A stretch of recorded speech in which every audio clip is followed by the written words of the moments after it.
It seems Pirates of the Caribbean has re-entered the public consciousness with the movie franchise crossing over with games like Sea of Thieves and now Fortnite. So since Pirates of the Caribbean is popular again, I'm taking this as my one and only chance to talk about the greatest Pirates of the Caribbean creation ever. And no, I'm not talking about the movies and I'm not talking about the books. Before Pirates of the Caribbean was collaborating with Fortnite and showing off some of the greatest character designs in history, Fortnite, I really gotta be honest, you love doing collaborations and you do a great job with the character designs. Like, Fortnite really appreciates the source material for things, especially like comics. And even before Pirates of the Caribbean collaborated with Sea of Thieves to tell this amazing story about Jack and the rest of the pirates from the franchise, Pirates of the Caribbean actually already had a history in the gaming world. There were several Pirates of the Caribbean games that were released that were alright, but there was one Pirates of the Caribbean game that was greater than all the rest. This game was so good that I might even call it the greatest game of all time. Now, I know that take might be controversial. I mean, it's 100% going to be controversial, and it might be influenced in some way by nostalgia, but I'm confident when I say that this game from 2007 is better than almost any other game I've played, even many of the games that I've played in the last 17 years since this game released. Now, what is this game that I'm absolutely overhyping? Well, it's called Pirates of the Caribbean Online, and Disney considers it to be one of its biggest failures. Why? Well, before I tell you that, let me tell you a little bit about what exactly Pirates of the Caribbean was and how it came to be. Pirates of the Caribbean Online, or POTCO as people called it, was a massively multiplayer online role-playing game, or MMORPG. Basically in this game, you got to play as your own customized pirate character. You got to interact with characters from the Pirates of the Caribbean universe, you got to customize and sail your own ship, you got to fight with swords and various other weapons of your choosing, voodoo dolls, whatever. And you even got to progress through a story that kept you immersed in the game. If you've played games like Wizard 101, Toontown, or even Club Penguin, it has some similar aspects to that.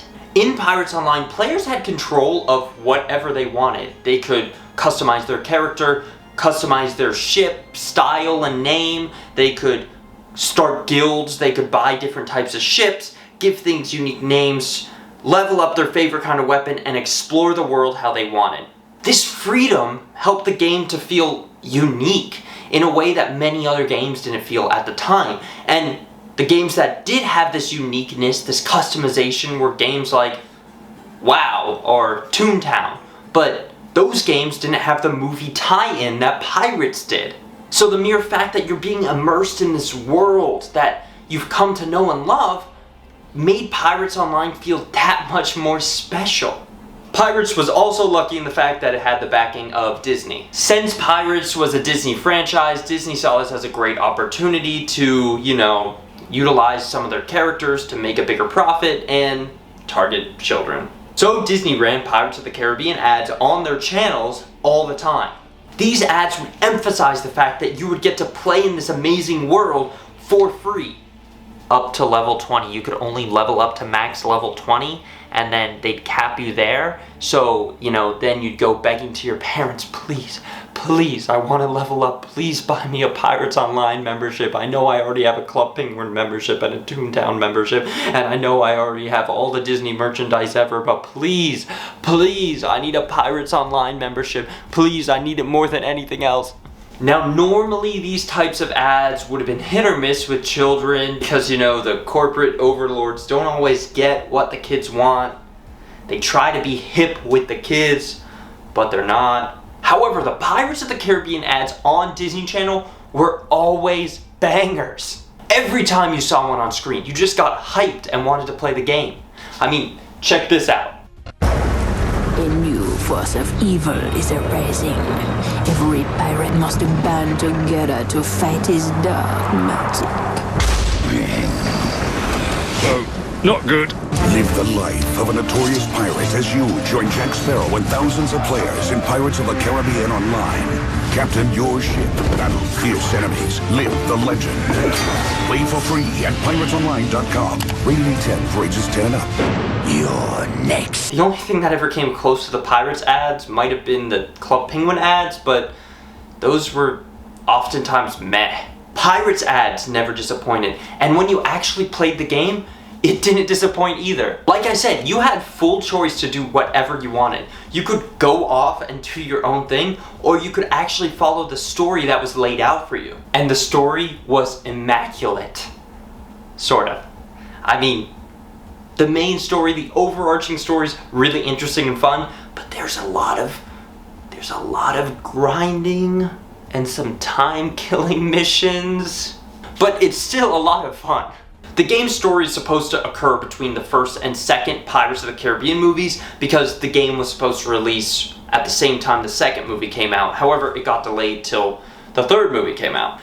Now, the player's pirate is a central character in this story, this battle between Captain Jack Sparrow and the legendary Jolly Roger. See, Jolly Roger hates Jack Sparrow for causing him to lose his spot on the Brethren Court and inevitably causing him to get cursed. So Jolly Roger wants to destroy Jack Sparrow and also take over the whole Caribbean. Now, Jolly Roger might be one of the most amazing additions to the Pirates of the Caribbean franchise ever. Jolly Roger has a unique personality and presents a looming threat throughout the game. When you play the game, you never know when Jolly Roger's gonna strike or when you might encounter some of his goons, and it just shows that he's deadly and he feels like the most dangerous pirate on the sea. Although his gimmick of being an undead character kind of sounds similar to characters we've already had in the Pirates franchise, like of course Davy Jones, Salazar, and even Captain Barbossa.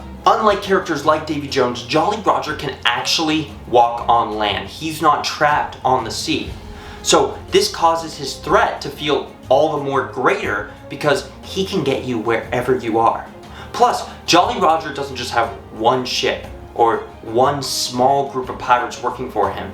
He has this sprawling empire of undead pirates scattered throughout the sea that seem like never-ending waves of villains coming at you. So combining his army plus his ability to walk on land, Jolly Roger loves to take advantage of this fact that he can invade the land. So there's these massive invasion events where Jolly Roger brings his army out from the sea and they invade islands like Port Royal or Tortuga and try to kill the governor or something, and all the pirates, all the multiplayer people like us have to work together to stop Jolly Roger. And it seems like an impossible threat because the waves of his undead just don't stop.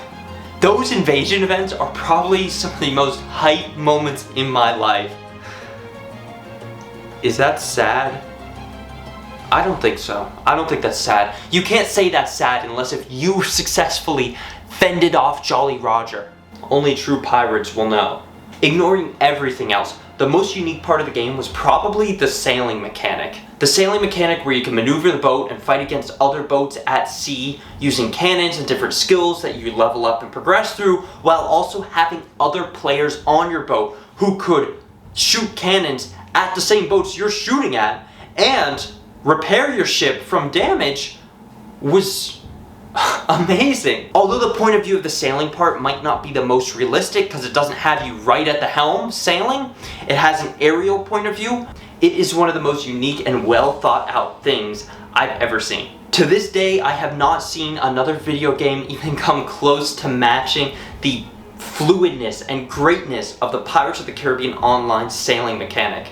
I mean, don't get me wrong, I've played Sea of Thieves and I kind of love their sailing mechanic. I think it's a lot of fun and I love being in that first person point of view sailing, but whenever I'm playing Sea of Thieves, I just kind of feel like I want to be sailing the way I did in Pirates Online. I'm longing to be sailing like I did in Pirates Online again. I really can't emphasize how good it is. You just have to experience it for yourself. Now, I'm sure you're confused why I've only been saying positive things about Pirates of the Caribbean Online, but it was a failure in the eyes of Disney. Well, the game actually started out as a massive success. Right after launch, the game pulled in a ton of players, and just a year later, in 2008, the game was nominated for Game of the Year, Online Game of the Year, a Gold Award, the Award for Outstanding Achievement in Web Development, and a Web Award for Web/Games. and it ended up winning an award in 3 different categories. However, it was around this time that another one of Disney's games started to really blow up. Club Penguin. Club Penguin was another massively multiplayer online game that ran from 2005 to 2007. But around the time of the release of Pirates Online, Club Penguin had just passed 30 million players. And the game would continue to grow so that by July 2013, Club Penguin would have over 200 million players. Disney saw the massive success that they had on their hands with Club Penguin, and they decided to go all in with it, allocating resources, funds, and developers fully towards the Club Penguin project. Sadly, this meant that they were taking away resources, funds, and developers from other projects like Toontown and Pirates Online. And this problem only worsened when Disney announced a brand new MMORPG that they were releasing called Pixie Hollow. This one was based off Tinkerbell and Fairies. I never played it. But this was just showing that Disney was spreading themselves too thin. Games like Pirates Online and Toontowns were no longer getting consistent updates. As no new content was being added to the game, bugs weren't getting fixed, and the Disney Channel started emphasizing the fact that we should all be playing Club Penguin, the player base started to fade away. And I don't blame them. It's hard to keep up with a game that's not being cared for, especially when it's a game that you've already beat the whole story mode and all the different side quests. By the end of 2010, Disney noticed this decline, and they were trying to regain some of the players that they had lost. So they finally added some new content to try and entice players to come back. This was the Mystery Island update. Basically, one day when players logged on, when they were sailing through the sea, there was this random, mysterious, foggy island that had appeared out of nowhere. And for weeks, for months even, players were speculating, what is this island? And it was soon revealed to be a brand new island that you could go to called Raven's Cove. With the addition of Raven's Cove came a brand new area to explore, as well as a brand new Raven's Cove quest. Players above the level 30 could now travel to the island and get this mysterious quest where they would have to solve what's going on the island. The quest would also unlock for them new loot drops, including legendary quest items and even new enemies such as ghosts and flying bats. On the island there was even this crazy guy who lived in this crate, and I think his name was like Crazy Steve or something, but he was hilarious. This created an unprecedented hype around the game, a hype that was only matched by the game's actual release. Players finally had hope that Pirates Online would be getting updates again. However, it wasn't enough. Once players finished the Raven's Cove quest, they saw that there were no new updates coming down the line, and they left the game again. Pirates Online added a few little tiny updates here and there that would add some new content to the game, such as these hunter ships that would come after you if you had a certain level of notoriety on the sea. That was pretty cool. They also added these randomly spawning treasure ships that you could hunt down and get some really cool loot from. But these updates weren't substantial enough to bring back the player base, and they were too spread out for them to actually feel significant. It also didn't help that many of the major updates that had been hinted at in the past, such as adding the Kraken to the game, just never happened. So by 2013, the Pirates Online player count was at an all-time low. And in August, Disney announced that in 1 month, they would be shutting down Pirates Online for good. I still remember September 19th, 2013 like it was yesterday. I was so pissed off. I was only 13 years old at the time, but I was so mad that Disney had shut down Pirates Online. I was frantically trying to email them to beg them. There's players who still play this game and we love this game. Please keep it up and running.